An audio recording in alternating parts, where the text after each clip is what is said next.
श्री शिवाय नमस्तुभ्यम। हर हर महादेव। पंडित प्रदीप जी मिश्रा द्वारा उमा शिव महापुराण कथा गड़ैया छत्तीसगढ़ में 18 जून से लेकर 24 जून तक चलेगी। ये 7 दिवसीय शिव महापुराण कथा है जो आस्था फेसबुक और यूट्यूब के माध्यम से लाइव देखी जा सकती है। कथा का समय है दोपहर को 2 बजे से शाम को 4 बजे तक। आज 18 जून 2024 पहले दिन की कथा पूर्ण हो चुकी है।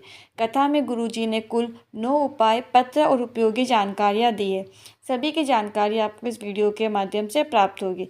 यदि किसी कारणवश आप आज की कथा नहीं सुन पाए हो तो पूरी कथा का रसतत्व आपको इस छोटे से वीडियो के माध्यम से प्राप्त होगा।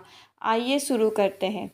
कथा शुरू करते ही गुरुजी ने कहा, आज जो शिव महापुराण कथा उमा में शिव महापुराण कथा गड़ई छत्तीसगढ़ पावन चरणों में ये कथा शुरू होने जा रही है। इस कथा में जो हम वर्णन करेंगे उसे हम महाभारत के अनुशासन पर्व में से दान धर्म पर्व के 145वें अध्याय से लेकर पवित्र चरित्र शिव महापुराण कथा का सुंदर वर्णन करने का प्रयास करेंगे, जिससे कि हम उमा महेश का चरित्र का वर्णन प्राप्त करके आपको बता रहे हैं। गुरुजी ने कथा शुरू होने के पहले ही बता दिया कि उमा महेश का जो गुरुजी वर्णन करने जा रहे हैं, भगवान का जो चरित्र वर्णन करने जा रहे हैं अपने मुखारबिंद से, वो कहाँ से करेंगे ताकि किसी को आगे से ये प्रश्न ना उठे कि गुरुजी ने ये कथा बता रहे हैं कहाँ से ली। इसीलिए गुरुजी ने पहले ही बता दिया।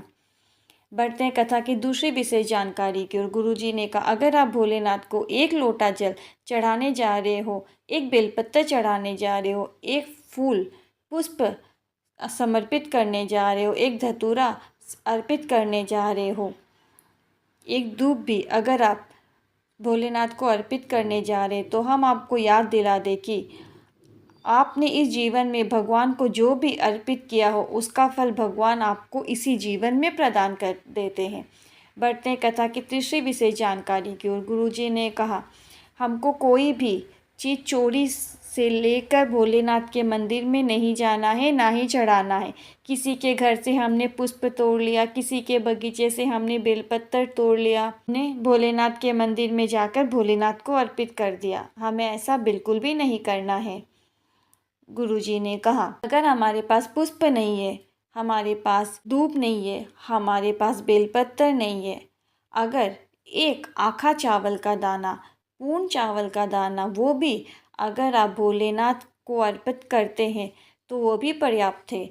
वो भी नहीं है, अगर आपके पास 1 आखा चावल का दाना भी नहीं है, अगर हम 1 लोटा जल भी भोलेनाथ को अर्पित कर रहे हैं तो वो भी पर्याप्त है। अगर बेलपत्र नहीं है, जल नहीं है, आपके पास पूजा की कोई भी सामग्री नहीं है, आपके पास चावल का 1 आखा दाना भी नहीं है, 1 पूर्ण अक्षत भी नहीं है, अगर आप भोलेनाथ के मंदिर में जाकर 3 बार ताली भी बजा देते हैं तो वो भी पर्याप्त है। अगर आप ताली भी नहीं बजा सकते वहाँ जाकर तो आप सिर्फ बोल दो कि बोल बम का नारा है, बाबा एक सहारा है, या बम बम भोले आप बोल दो तो ये भी पर्याप्त है। गुरुजी ने कहा, कई माताएं कहती है कि भगवान को पुष्प चढ़ाना जरूरी होता है, पर गुरुजी ने कहा, शिव महापुराण की कथा कहती है कि किसी के घर से पुष्प लेकर तोड़कर अगर आप भोलेनाथ के मंदिर में जाकर शिवलिंग पर समर्पित करते हैं, अर्पित करते हैं तो ये सर्वश्रेष्ठता नहीं है। बढ़ते हैं कथा की चौथी विशेष जानकारी की ओर। देवानंद साहू राजगढ़ छत्तीसगढ़ से पत्र लेकर आए। 25 वर्ष हो गए विवाह को, संतान का सुख नहीं था। 1-2 साल, 3 साल, 4 साल, 5 साल, 6 साल तक इंतज़ार कर सकते हैं, पर मैंने पहली बार आपकी शिव महापुराण कथा सुनी और शिवलिंग पर जल समर्पित करना शुरू किया, भोलेनाथ के मंदिर जाना शुरू किया और जल चढ़ाना शुरू किया, सफ़ेद आंकड़े की जड़ का प्रयोग किया, पशुपतिनाथ का व्रत किया और बाबा की कृपा से 25 वर्षों के बाद मुझे संतान की प्राप्ति हुई है। इसी का आभार व्यक्त करने के लिए कथा पंडाल में आई हूँ। बढ़ते हैं कथा की 5वीं विशेष जानकारी की ओर। ललिता साहू जी छत्तीसगढ़ से पत्र लेकर आए। गुरुजी, आपने हमारा पत्र अमलेश्वर रायपुर की कथा जो कि पवित्र शिव महापुराण कथा थी वहाँ नहीं पढ़ा। हम बाबा का धन्यवाद करने आए थे, पर वहाँ हमारा पत्र नहीं पढ़ा गया। आपके पास बहुत अधिक मात्रा में पत्र आते हैं और ऐसे में सभी पत्र को पढ़ना मुश्किल होता है, हम समझ सकते हैं। शादी को 11 वर्ष हो गए थे। हमने इलाज कराया बच्चेदानी में, डॉक्टर ने समस्या बताई, हमने बच्चेदानी का ऑपरेशन भी करवाया, पर इसके बाद भी डॉक्टर ने कहा कि अब संतान नहीं हो सकती। 21 वर्ष देखते देखते निकल गए। 2020 में पहली बार आपकी शिव महापुराण कथा सुनी, जल चढ़ाना शुरू किया। बाबा की कृपा से 21 साल बाद मुझे पुत्र रत्न की प्राप्ति हुई है। इसी का आभार व्यक्त करने के लिए कथा पंडाल में आई हूँ। बढ़ते हैं कथा की छठवीं विशेष जानकारी की ओर। खिलेश्वरी जी पत्र लेकर आए। मेरे पति की तबीयत खराब हो गई थी। उनके कमर में एकदम से दर्द हुआ, हाथ पाँव ने कार्य करना बंद कर दिया। हमने डॉक्टर को दिखाया तो डॉक्टर ने कहा शायद साइटिका होगा। डॉक्टर ने कहा इस बीमारी के अंतर्गत नसें चौक हो जाती है और पूरा शरीर कार्य करना बंद कर देता है। 9 महीने निकल गए इलाज कराते कराते, पर हमें कोई भी लाभ देखने को नहीं मिला। फिर हमने सीहोर जाकर रुद्राक्ष लेकर आ गए और रुद्राक्ष वाला जल शिवलिंग पर अर्पित करके औषधि के रूप में प्राप्त कर लेते और जल देना शुरू किया। और थोड़ी सी मिट्टी सीहोर की लेकर आए और वो शरीर में लगाना शुरू किया। बाबा की कृपा से आज मेरे पति चलना फिरना शुरू कर चुके हैं।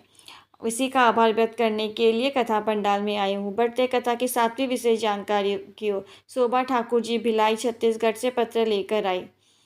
मेरी बहू और बेटे का विवाह 13 वर्ष हो गया था, पर उन्हें संतान का सुख प्राप्त नहीं हुआ था। फिर मैंने कहा कि सफ़ेद आकड़ी के जड़ का प्रयोग करो। तुम रुकेश्वर महादेव का नाम लेते हुए कमर में मेरी बहू ने बांधा। गुरुजी, इस व्यासपीठ ने भारत के कितने ही चेहरों में खुशियाँ ला दी है, ये मैं आपको बताना चाहती हूँ। बाबा की कृपा से मेरे बेटे और बहू के यहाँ संतान की प्राप्ति हुई और गुरुजी आप मिश्रा हो, इसीलिए हमने बच्चे का घर का नाम मिस्ट्री रखा है। उसी का आभार व्यक्त करने के लिए कथा पंडाल में आए हूँ। बढ़ते हैं कथा की 8वीं विशेष जानकारी की ओर। गुरुजी ने कहा एक बेलपत्र का वृक्ष की छांव अगर पापी से पापी जीव को भी लग जाती है तो उसे पार कर देती है, उसे मुक्ति प्रदान कर देती है और ना जाने कितने जीवों का कल्याण कर देती है। बढ़ते हैं कथा की अंतिम और आखिरी 9वीं विशेष जानकारी की ओर। गुरुजी ने कहा हमने आपको सीहोर कांवड़ यात्रा से जुड़ी एक गलत जानकारी दे दी है। हमने आपको 18 अगस्त की कांवड़ यात्रा बताई है, पर हम आपको सही डेट की जानकारियाँ दे देते हैं कि कांवड़ यात्रा सीहोर से कुबेश्वर धाम में जो होने वाली है वो 18 अगस्त को नहीं 17 अगस्त को सुबह 8 बजे से सीहोर से शिवनी नदी से शुरू हो जाएगी। और गुरुजी ने कहा यह तिथि भी विशेष है क्योंकि शनिवार का दिन है, प्रदोष की विशेष तिथि रहेगी। जब आप कांवड़ यात्रा में शामिल होंगे और ये यात्रा सीहोर से सीवन नदी के तट से शुरू होकर ये यात्रा पूर्ण कुबेश्वर धाम में होगी। मेरे द्वारा दी गई जानकारी आपको जरा भी उपयोगी लगी हो तो कमेंट में हर हर महादेव लिखें। फिर मिलती हूँ नए वीडियो के साथ, तब तक के लिए श्री शिवाय नमस्तुभ्यम। हर हर महादेव।